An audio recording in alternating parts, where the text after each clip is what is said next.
Well, I wonder what it is that you find annoying about other people. What kind of things do they do that you just think, I wouldn't do it that way? Why are you doing that? What kind of things irritate you? But what about if you turn it the other way and think as well, what kind of things do you do that irritate other people?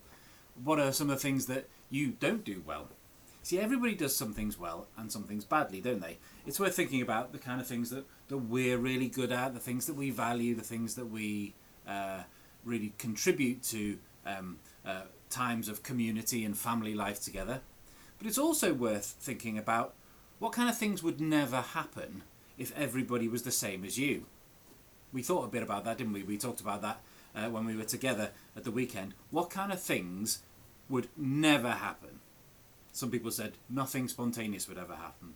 Other people said nothing organised would ever happen. There's a whole variety of different things that we said. Because the fact is we're all different, aren't we? And in 1 Corinthians 12, that's the big theme.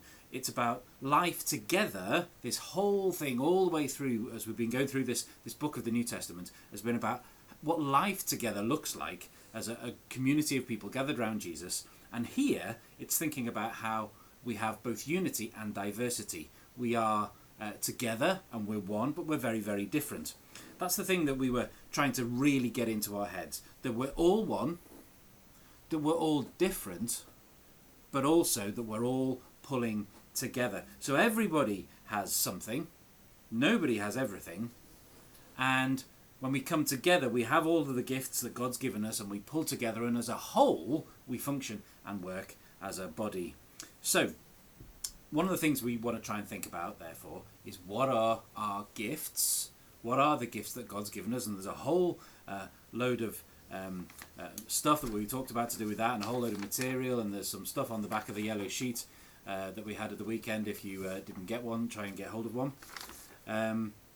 There's stuff that we want to think about what our gifts are and how we use them and how we could be using them if we're not. We also want to think about whether there are gifts that we want to pray for and seek to grow in, because it does say in chapter 12 of 1 Corinthians that we read that we should earnestly desire the most helpful gifts. Okay, so what would be helpful for the life of our body here, for our community here? And let's think too, what do you see in others? What kind of gifts do you see in others? It's worth telling other people sometimes the gifts we see in them, because we don't always like to say in ourselves, do we? And sometimes we don't see it or want to admit to it. And even if we know, it's just an encouragement, isn't it, for somebody else to say to us, you're really gifted at that, and it really blesses the community as a whole when you use your gift. So, we want to pray for those things. Let's pray. Lord Jesus, you are head of the body. You lead us and you live in us through your Spirit. Help us to work together as different parts of one body, living and loving and working together. May we all together accomplish your wonderful purposes in this place, in this time, and for the sake of your great name and fame. Amen.